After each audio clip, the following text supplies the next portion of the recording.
আসসালামু আলাইকুম ভিউয়ার্স। আজ আমি একটা ঝটপট ডিমের রেসিপি শেয়ার করব, ডিম ভাপা। খুব অল্প ইনগ্রিডিয়েন্টস দিয়ে রান্নাটা হবে। এবার শুরু করা যাক। এর জন্য লাগবে ডিম। ডিম আমি সিদ্ধ করে হলুদ মাখিয়ে রেখেছি। এখন এটা শ্যালো ফ্রাই করব। গোল্ডেন ব্রাউন হওয়া পর্যন্ত এটা ভাজতে হবে।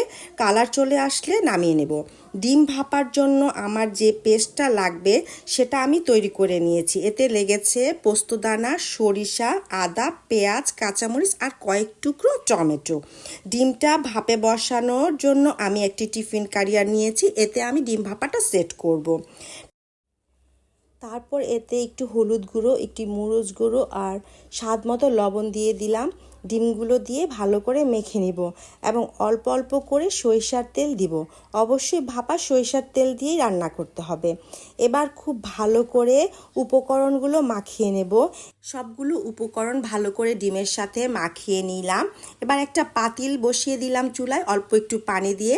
পানিটা গরম হয়ে আসলে আমি ভাপের বাটিটা বসিয়ে দিব। এবার ঢেকে দিলাম। কুক হতে 30 মিনিট সময় লাগবে। ফিরে আসবো 30 মিনিট পর। আমার রান্নার শেষ। দেখুন, দেখতে কি লোভনীয় হয়েছে আর একটা খুব সুন্দর ঘ্রাণ বেরিয়েছে। আপনারাও রান্না করবেন, অবশ্যই আপনাদের ভালো লাগবে। আবারও দেখা হবে কোনো একটা নতুন ভিডিওতে।